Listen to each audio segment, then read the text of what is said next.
안녕하세요. 저는 윤미숙입니다. 저는 평범한 사람입니다. 아니, 평범했던 사람이라고 해야 맞겠네요. 결혼한 지 38년째 되던 해였어요. 남편 정수 씨와 저는 그렇게 특별할 것 없는 부부였습니다. 크게 싸우지도 않았고, 그렇다고 매일 사랑한다고 말하는 사이도 아니었죠. 그냥 평범하게 긴 세월을 함께 견뎌온 사람들이었어요. 아침마다 남편이 산책을 나가면 저는 설거지를 했고, 저녁이면 함께 뉴스를 보며 하루를 마무리했습니다. 주말엔 가끔 교회에 가거나 집에서 조용히 시간을 보내거나 딱 그 정도였어요. 행복했냐고요? 글쎄요. 불행하지는 않았어요. 그게 노년의 부부 생활이라고 생각했거든요. 그런데 어느 날부터였을까요? 정수 씨의 표정이 조금씩 달라지기 시작했습니다.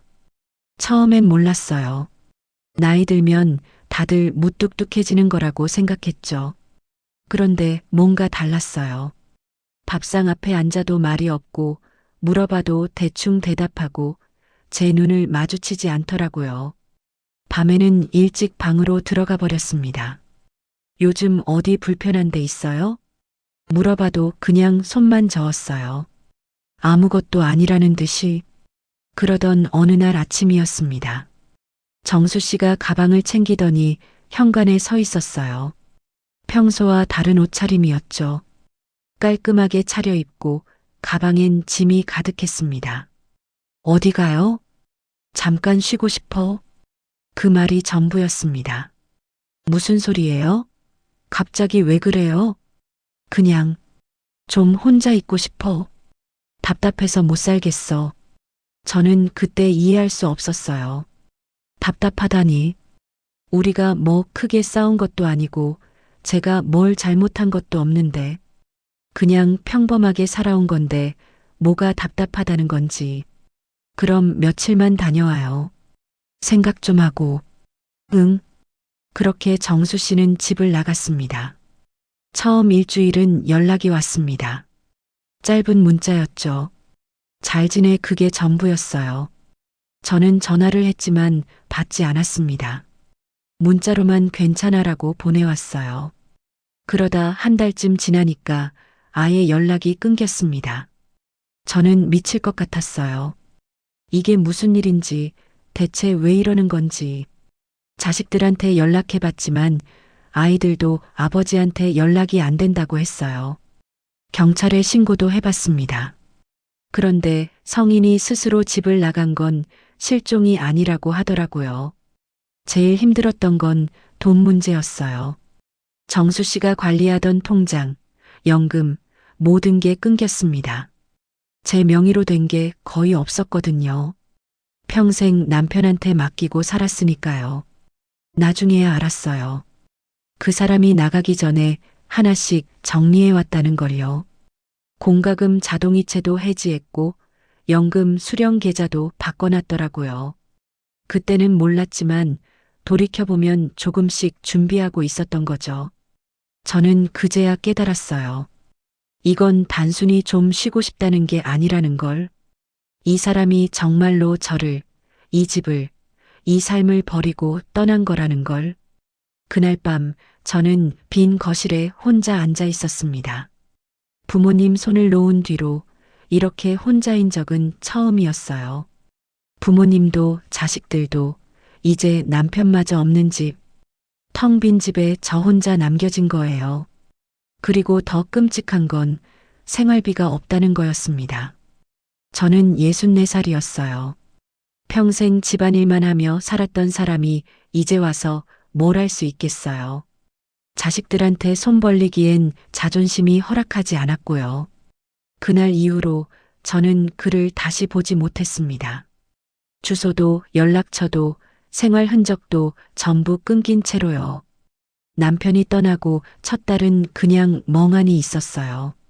아침에 눈을 뜨면 옆자리가 비어 있고 밥을 해도 혼자 먹고 저녁엔 텅 빈 거실에서 TV만 보고 그게 전부였습니다. 이게 현실인지 꿈인지 구분이 안 되더라고요.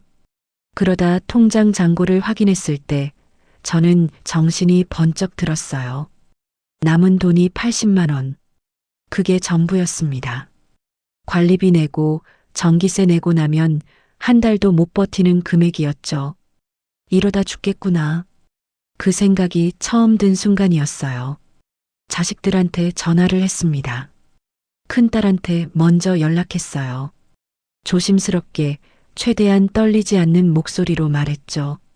엄마가 요즘 좀 힘들어서 그러는데, 엄마, 저희도 애들 학원비에 대출 이자에 정신없어요. 아빠는 뭐 하세요? 아빠한테 받으세요. 그 말을 듣는 순간 저는 아무 말도 할 수 없었습니다. 딸아이도 힘들다는 걸 알아요. 그런데 그게 더 서러웠어요. 제가 도와줘야 할 사람한테 손을 벌리고 있다는 게. 아들한테도 전화했습니다. 아들은 더 직설적이었어요. 엄마 아빠 싸운 거 우리가 왜 끼어요? 알아서 해결하세요. 저도 바빠요. 끊긴 전화기를 들고 저는 한참을 그대로 서 있었습니다. 주변 사람들 반응은 더 힘들었어요. 교회 집사님들이 수군거리는 소리가 들렸어요. 그러게 평소에 남편한테 잘해야지. 67살 먹은 사람이 집을 나간다는 게 보통 일이야? 뭔가 있었겠지. 저는 아무 잘못도 하지 않았는데 마치 제가 뭔가 잘못해서 남편을 내쫓은 사람처럼 취급당했습니다. 억울했지만 해명할 기력도 없었어요. 그냥 교회 나가는 것도 그만뒀습니다. 밤마다 울었어요. 베개를 끌어안고 소리 없이 울었습니다. 왜 나한테 이런 일이 생긴 건지, 내가 뭘 잘못한 건지, 38년을 함께 산 사람이 이렇게 쉽게 날 버릴 수 있는 건지. 그런데 어느 날이었어요. 거울을 보는데 그 안에 비친 제 모습이 너무 초라하더라고요. 흰머리가 뒤죽박죽 헝클어져 있고, 눈은 퉁퉁 부어 있고, 옷은 며칠째 같은 걸 입고 있었어요. 그 순간 생각했습니다. 이러다가 정말 죽겠구나. 이렇게 무너져서. 저는 그날 머리를 감았어요. 옷을 갈아입었습니다. 그리고 집 밖으로 나갔어요. 처음 간 곳은 구청이었습니다. 기초연금, 노인 일자리, 뭐든 알아보려고요. 창구 직원이 친절하게 설명해 줬어요. 신청할 수 있는 것들을 하나씩 정리해 줬죠. 법적으로는 아직 혼인 상태지만 남편과 연락이 끊기고 실질적으로 생계가 단절된 상태라면 사실상 1인 가구로 인정받을 수 있어요. 신청 가능한 지원이 있습니다. 그 말을 듣는데 눈물이 났어요.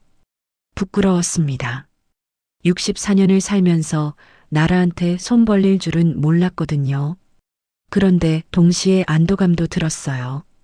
아, 나 혼자가 아니구나. 도움을 받을 수 있구나. 변호사 상담도 생각해 봤어요. 이혼이나 소송 같은 것들이요.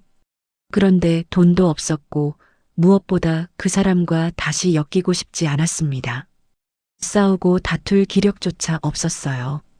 그냥 살아내는 게 먼저였습니다. 그 다음 날부터 일자리를 알아봤습니다. 마트 계산원, 식당 설거지, 청소일, 64살 할머니를 받아주는 곳이 많지 않았어요. 그래도 포기하지 않았습니다. 10군데 전화하면 한 군데쯤은 연락이 왔거든요. 결국 동네 분식집에서 일하게 됐어요. 오전 10시부터 오후 3시까지 하루 5시간. 설거지하고 청소하고 간단한 반찬 준비하는 일이었습니다. 월급은 80만 원. 많지 않았지만 제 돈이었어요. 처음 월급 받던 날 저는 그 돈을 한참 들여다봤습니다. 평생 남편 월급으로 살았던 제가 제 손으로 번 돈. 뭔가 뭉클했어요. 그 돈으로 제일 먼저 한 일이 뭔지 아세요? 머리를 했어요. 동네 미용실 가서 파마도 하고 염색도 했습니다. 거울을 보는데 오랜만에 제 얼굴에 생기가 도는 것 같았어요. 천천히 아주 조금씩이었지만 저는 달라지기 시작했습니다. 혼자 사는 게 익숙해졌어요. 혼자 밥 먹고, 혼자 TV 보고, 혼자 잠드는 게 처음엔 외로웠는데 나중엔 편하더라고요. 눈치 볼 사람도 없고, 밥상 차릴 필요도 없고, 제가 하고 싶은 대로 살 수 있었거든요. 분식집 사장님은 좋은 분이었어요. 제 사정을 알고 가끔 반찬을 싸주셨죠. 같이 일하는 아주머니들도 저한테 잘해줬습니다. 그렇게 새로운 사람들을 만나고 새로운 관계를 만들어 갔어요. 그렇게 하루하루가 쌓여갔습니다. 특별한 일은 없었고 그게 오히려 저를 살게 했어요. 봄이 오고 여름이 가고 가을 낙엽이 지고 겨울이 왔다 또 갔습니다. 그렇게 5년이 흘렀습니다. 저는 더 이상 남편이 떠난 날 울던 그 사람이 아니었어요. 혼자 살아가는 법을 배웠고 혼자서도 괜찮다는 걸 알았습니다. 그런데 바로 그때였어요. 5년 만에 정수 씨한테서 연락이 왔습니다. 그날은 평범한 수요일 오후였어요. 분식집 일을 마치고 집에 돌아와서 씻고 있는데 휴대폰이 울렸습니다. 모르는 번호였어요. 요즘 스팸 전화가 많아서 안 받으려다가 그냥 받았죠. 여보세요? 나야. 그 목소리를 듣는 순간 손에 들고 있던 수건을 떨어뜨렸어요. 정수 씨였습니다. 5년 만에 듣는 남편의 목소리. 누구세요? 저도 모르게 그렇게 물었어요. 아는데 모른 척한 게 아니에요. 진짜 낯설었거든요. 5년이라는 시간이 그 사람의 목소리마저 낯설게 만들어버린 거죠. 나야, 내 목소리도 잊었어? 목소리가 예전과 달랐어요. 힘이 없고 어딘가 지쳐 있었습니다. 무슨 일이세요? 저는 최대한 차분하게 물었어요. 가슴이 미친 듯이 뛰었지만 목소리만큼은 떨리지 않게 하려고 애썼죠. 만날 수 있을까? 할 얘기가 있어. 무슨 얘기요? 전화로는 좀. 직접 보고 싶어. 제발. 제발이라는 말을 듣는 순간 이상했어요. 이 사람이 평생 저한테 제발이라는 말을 해본 적이 있었나 싶었죠. 결국 저는 만나기로 했습니다. 궁금했어요. 5년 만에 나타난 이 사람이 대체 무슨 말을 하려는 건지. 약속 장소는 집 근처 카페였어요. 제가 먼저 도착해서 앉아 있었는데 문이 열리면서 정수 씨가 들어왔습니다. 저는 그 모습을 보고 깜짝 놀랐어요. 5년 전 집을 나갈 때의 그 사람이 아니었습니다. 훨씬 마르고 늙어 보였어요. 머리는 완전히 휘어졌고 등도 굽어 있었죠. 걸음걸이도 느렸습니다. 오래 기다렸어? 아니요. 방금 왔어요. 어색한 침묵이 흘렀습니다. 정수 씨는 한참 동안 커피만 들여다보더니 천천히 입을 열었어요. 미안해. 진짜 미안해. 그때 내가 미쳤었나 봐. 갑자기 모든 게 답답하고 숨이 막혀서 그냥 도망치고 싶었어. 저는 아무 말도 하지 않았어요. 그냥 듣고만 있었죠. 처음엔 혼자 있으니까 좋더라고. 자유로운 것 같고 편한 것 같고. 그런데 시간이 지나니까 너 없이는 안 되겠더라. 정말이야. 5년 걸렸네요.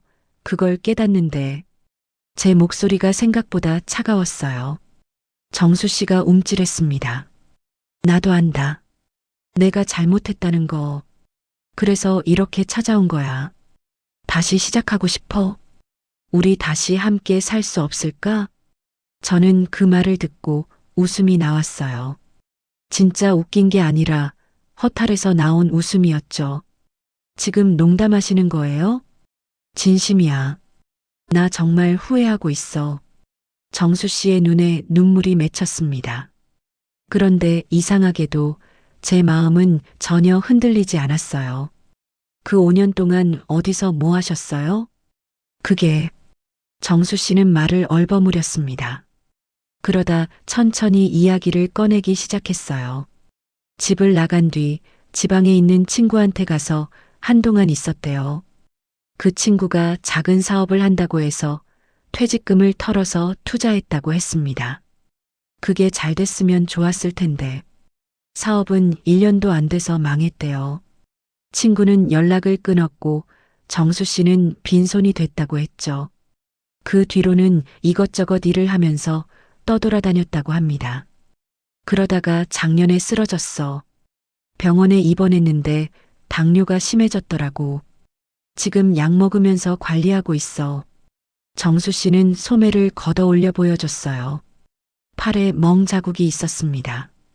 주사 맞은 흔적이었죠. 돈도 없고 몸도 안 좋고 그제야 내 생각이 나더라. 내가 얼마나 큰 실수를 했는지 알겠더라고. 저는 그 말을 듣고 있는데 묘한 감정이 들었어요. 동정심? 아니었어요. 연민? 그것도 아니었습니다. 그냥 텅 빈 느낌이었어요. 이 사람이 힘들다는 게, 후회한다는 게 제 마음에 아무 파장도 일으키지 않았거든요. 생각해 볼게요. 정말 생각해 볼 거야? 정수 씨의 얼굴이 환해졌어요. 그 모습을 보는데 뭔가 이상했습니다. 왜 이렇게 급할까? 왜 이렇게 필사적일까? 그날 저는 집으로 돌아와서 한참을 생각했어요. 5년 전 같았으면 울면서 받아줬을 거예요. 돌아와줘서 고맙다고, 다시는 떠나지 말라고 붙잡았겠죠. 그런데 지금은 달랐습니다. 뭔가 석연치 않았어요. 정수 씨의 말과 태도 속에서 사랑이 아닌 다른 무언가가 느껴졌거든요. 그리고 며칠 뒤 저는 그게 뭔지 정확히 알게 됐습니다. 정수 씨는 그 뒤로 자주 연락했어요. 문자도 보내고 전화도 했습니다. 처음엔 하루에 한 번씩이었는데 점점 더 자주 연락이 왔어요. 아침에 일어났냐고, 밥은 먹었냐고, 오늘은 뭐 했냐고. 우리 이번 주말에 한번 만날까? 다음에요. 그럼 언제? 내가 맞출게. 뭔가 조급해 보였어요. 마치 제 대답을 빨리 듣고 싶어 하는 것 같았죠. 그러던 어느 날 정수 씨가 갑자기 집 앞에 나타났습니다. 어떻게 여기를? 집 주소는 알잖아. 그냥 보고 싶어서. 현관문 앞에 서 있는 정수 씨를 보는데 기분이 이상했어요. 5년 전까지 이 집 주인이었던 사람. 그런데 지금은 완전히 낯선 방문객처럼 느껴지더라고요. 들어오세요. 저는 문을 열어줬습니다. 정수 씨는 집안을 둘러보더니 한숨을 쉬었어요. 많이 변했네. 가구 배치도 다르고 혼자 살기 편하게 바꿨어요. 그래. 고생 많았겠다. 정수 씨는 소파에 앉더니 본론을 꺼냈어요. 나 다시 들어와서 살면 안 될까? 우리 다시 예전처럼 지내보자. 내가 잘할게. 어떻게 잘하실 건데요? 집안일도 도와주고 밥도 내가 하고 당신 힘들게 하지 않을게. 저는 그 말을 듣고 물었습니다. 생활비는요? 그게 정수 씨가 말을 흐렸어요. 지금은 돈이 좀 없어. 그런데 일 구하면 되잖아. 나도 일할 수 있어. 72살에 무슨 일을 하실 건데요? 제가 64살에 일자리 구하는 게 얼마나 힘들었는지 아세요? 그래도 같이 살면 두 사람이 버니까 더 나을 거 아냐. 그 순간 깨달았어요. 이 사람이 원하는 게 뭔지. 혹시 제가 일하는 거 아세요? 응, 알아. 어떻게 아셨어요? 동네 사람들한테 들었어. 분식집에서 일한다고. 정수 씨는 민망한 듯 시선을 피했습니다. 저는 직접적으로 물었어요. 제 돈이 필요하신 거예요? 무슨 소리야? 아니야. 목소리가 커졌어요. 그런데 그 부정이 오히려 더 확신을 줬습니다. 그럼 당신 지금 어디서 사세요? 집은 있어요? 병원비는 어떻게 내고 계세요? 친구 집에 얹혀 지내. 병원비는요? 그냥 약국에서 약만 사 먹어. 정수 씨의 목소리가 점점 작아졌어요. 저는 그제야 정확히 알았습니다. 이 사람에게 지금 필요한 건 아내가 아니라 보호자였다는 걸, 사랑이 아니라 의지할 곳이었다는 걸, 당신, 나한테 돌아오고 싶은 게 아니라 돌아올 곳이 필요한 거잖아요. 아니야. 진심으로 당신이 그리웠어. 그리웠으면 왜 5년 동안 연락 한 번 안 하셨어요? 제가 어떻게 사는지 궁금하지도 않으셨어요? 그건 아프기 전까지는 생각도 안 나셨죠? 돈 있고 건강할 때는 저 없어도 괜찮으셨잖아요. 정수 씨는 아무 말도 하지 못했습니다. 미안해. 정말 미안해. 내가 잘못했어. 계속 미안하다는 말만 반복했어요. 그런데 이상했습니다. 사과는 하는데 책임지겠다는 말은 없었어요.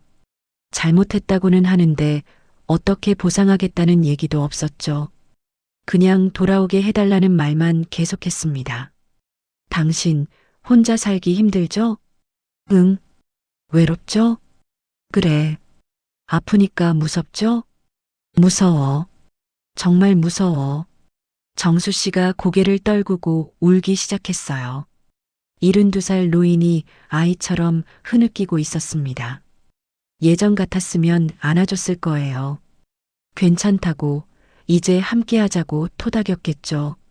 그런데 지금은 그럴 수가 없었어요. 저도 힘들었거든요. 저도 무서웠어요. 저도 외로웠습니다. 그런데 그 누구도 저를 안아주지 않았어요. 저는 혼자 이겨내야 했죠. 당신 지금 저를 사랑해서 돌아온 게 아니에요. 아니야. 저한테 기댈 곳이 필요해서 온 거예요. 아프니까 돌봐줄 사람이 필요하고 힘드니까 의지할 사람이 필요한 거잖아요. 정수 씨가 고개를 들었습니다. 눈물 범벅인 얼굴로 저를 봤어요. 그게 뭐가 잘못됐어? 부부잖아. 부부는 서로 의지하는 거잖아. 5년 전에는 부부가 아니었나요? 제가 당신한테 의지하고 싶을 때 당신은 어디 있었어요? 제가 무너지고 있을 때 당신은 뭐 하고 있었어요? 제 목소리가 떨렸어요. 그동안 참았던 감정들이 터져 나오려고 했죠.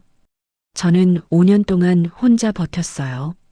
아무도 없이, 아무 도움도 없이. 그런데 당신은 지금 힘들다고, 그러니까 다시 돌아가게 해달라고 하는 거예요. 미안해. 미안하다는 말은 이제 그만하세요. 그 말 너무 많이 들었어요. 저는 자리에서 일어났습니다. 오늘은 돌아가세요.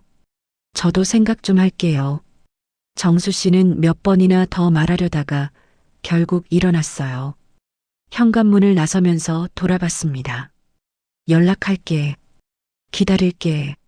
문이 닫히고 저는 그 자리에 주저앉았습니다. 그리고 그날 밤 저는 확실히 깨달았어요. 이 사람은 나를 사랑한 게 아니었다. 그냥 나에게 돌아올 곳이 필요했을 뿐이었다. 나는 이 사람의 아내가 아니라 피난처였던 거다. 그날 밤 저는 잠을 이룰 수 없었어요. 정수 씨의 마지막 표정이 자꾸 떠올랐습니다. 간절한 눈빛, 울먹이는 목소리, 돌아가게 해달라는 애원. 예전에 저였다면 어땠을까요? 5년 전 막 혼자 남겨졌을 때의 그 저였다면 아마 당장 달려가서 안아줬을 거예요.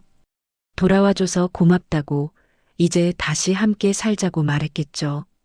그런데 지금은 달랐습니다. 다음 날 아침 저는 평소처럼 일어나 분식집에 출근했어요. 설거지를 하고 바닥을 닦고 손님들을 맞이했습니다. 제 일상이었죠. 점심시간에 사장님이 물었어요. 언니, 요즘 무슨 고민 있어요? 표정이 안 좋아 보여. 아, 아니에요. 괜찮아요. 에이, 나한테도 말 못해요? 우리 몇 년을 같이 일했는데. 저는 잠시 망설이다가 조심스럽게 말했습니다. 사실은 남편이 5년 만에 돌아왔어요. 뭐? 그 사람이? 사장님이 깜짝 놀라 수저를 떨어뜨렸어요. 저는 그동안 있었던 일을 간단하게 얘기했습니다. 그래서 어쩔 거예요? 모르겠어요. 생각이 복잡해서. 사장님은 한참을 저를 보더니 천천히 말했어요. 언니, 내가 뭐라고 할 입장은 아니지만 5년 동안 언니가 얼마나 힘들게 살았는지 나는 알아요. 처음 왔을 때 얼굴 기억나요? 완전 망가져 있었잖아요. 그런데 지금은 달라요. 표정도 밝아졌고 웃음도 늘었어요. 혼자서도 잘 살고 있잖아요. 사장님의 말이 가슴에 와닿았어요. 그 사람 때문에 다시 무너지지 말아요. 언니 인생이에요. 언니가 선택해야 해요. 집으로 돌아오는 길에 저는 혼자 생각했습니다. 정수 씨를 다시 받아들인다면 아마 예전처럼 돌아갈 거예요. 밥 차리고 빨래하고 아픈 사람 간병하고 그러다 제 일도 그만둬야 할지 모르죠. 병원비 벌려면 더 열심히 일해야 할 거고요. 그리고 그 사람은 또 언제 떠날지 몰라요. 건강이 좋아지면 다른 선택지가 생기면 그때 또 답답하다며 나갈 수도 있는 거죠. 제가 왜 그 위험을 다시 감수해야 할까요? 며칠 뒤 정수 씨한테서 다시 전화가 왔습니다. 생각해 봤어? 대답 좀 해줘. 만나서 얘기할게요. 카페로 나오세요. 저는 옷을 갈아입고 나갔어요. 거울을 보니 5년 전과는 다른 제 모습이 보였습니다. 더 단단해진 얼굴이었어요. 카페에서 정수 씨가 기다리고 있었습니다. 제 얼굴을 보더니 환하게 웃었어요. 왔구나. 좋은 대답이지? 저는 마주 앉아 천천히 입을 열었습니다. 미안하지만 안 될 것 같아요. 정수 씨의 미소가 굳었습니다. 뭐, 다시 함께 살 수 없을 것 같아요. 왜? 내가 뭘 더 해야 돼? 말해봐. 뭐든지 할게. 아니에요. 당신이 뭘 더 한다고 해서 달라질 문제가 아니에요. 저는 준비해온 말을 꺼냈습니다. 5년 동안 저는 많이 변했어요. 처음엔 무너졌죠. 정말 죽을 것 같았어요. 그런데 살아남았어요. 혼자서도 할 수 있다는 걸 배웠어요. 그래서 지금 저는 제 삶이 있어요. 일하고 돈 벌고 제가 하고 싶은 대로 살아요. 누구 눈치 안 보고 누구한테 기대지 않고. 정수 씨가 끼어들었어요. 나랑 살면 더 편할 거야. 혼자 사는 게 얼마나 외로운데. 외롭지 않아요. 말도 안 돼. 진짜예요. 처음엔 외로웠어요. 그런데 익숙해졌어요. 오히려 지금은 혼자가 편해요. 저는 정수 씨의 눈을 똑바로 봤습니다. 당신이 떠났을 때 저는 이미 혼자 살아가는 법을 배웠어요. 그리고 그게 나쁘지 않더라고요. 나 때문에 이러는 거지? 화났지? 내가 잘못한 거 알아. 그런데 기회를 줘. 제발. 화난 게 아니에요. 이건 저의 선택이에요. 제 목소리는 차분했습니다. 떨리지도 않았어요. 당신은 저를 사랑해서 돌아온 게 아니에요. 의지할 곳이 필요해서 온 거예요. 그건 사랑이 아니라 필요해요. 그럼 뭐가 어때? 부부는 서로 필요로 하는 거잖아. 필요는 일방적이면 안 돼요. 저는 이제 당신이 필요하지 않아요. 그 말을 하는 순간 정수 씨의 얼굴이 창백해졌습니다. 진짜 안 되는 거야? 네. 그럼 나보고 어떻게 하라는 거야? 나 혼자 어떻게 살아? 당신이 5년 전에 저한테 했던 질문이에요. 저는 그 질문에 스스로 답을 찾았어요. 당신도 찾으셔야죠. 정수 씨가 눈물을 흘리기 시작했어요. 하지만 저는 더 이상 흔들리지 않았습니다. 도움이 필요하면 복지관에 가세요. 방법은 있어요. 그런데 그건 제가 책임질 일이 아니에요. 저는 자리에서 일어났습니다. 그동안 고생하셨어요. 건강 챙기시고요. 기다려. 제발. 뒤에서 정수 씨가 불렀지만 저는 돌아보지 않았어요. 카페 문을 열고 나왔습니다. 밖은 따뜻한 봄날이었어요. 햇살이 눈부셨습니다. 저는 천천히 집으로 걸어갔어요. 발걸음이 가벼웠습니다. 5년 전 그날 정수 씨가 짐을 싸서 떠났을 때요. 저는 세상이 무너지는 줄 알았어요. 그런데 세상은 무너지지 않았습니다. 저는 무너졌지만 다시 일어섰어요. 그리고 지금 저는 알아요. 누군가 떠난다고 해서 내 인생이 끝나는 게 아니라는 것. 혼자서도 충분히 살 수 있다는 것. 그리고 무엇보다 나 자신을 선택할 수 있다는 것. 저는 정수 씨를 선택하지 않았습니다. 대신 저 자신을 선택했어요. 그것이 제가 5년 동안 배운 가장 큰 것이었습니다. 여러분, 우리는 평생 누군가의 아내로, 누군가의 엄마로, 누군가의 가족으로 살아왔습니다. 그래서 어느 순간부터는 내가 뭘 원하는지보다 저 사람이 나 없이 괜찮을지를 먼저 생각하며 살아왔을지도 모르겠습니다. 하지만 인생의 끝자락에서 우리가 꼭 기억해야 할 한 가지가 있습니다. 누군가가 떠난 자리는 반드시 또 다른 누군가로 채워야 하는 자리가 아니라는 것. 그 자리는 내가 나로 서기 위해 비워진 자리일 수도 있다는 것 말입니다. 외로움은 참기만 하는 감정이 아니라 지나가게 둘 수 있는 감정이고, 사랑은 희생으로만 증명되는 게 아니라는 걸 우리는 이미 너무 많이 겪으며 배웠습니다. 여러분, 누군가를 다시 선택하지 않아도 괜찮습니다. 혼자여도 실패한 인생이 아닙니다. 오늘도 이렇게 살아온 당신은 이미 충분히 잘해왔고, 이제는 당신 자신을 선택해도 되는 시간입니다. 이 이야기가 지금 이 순간 조용히 버티고 있는 누군가의 마음에 작은 위로가 되었기를 바랍니다. 끝까지 함께 해주신 여러분 감사합니다.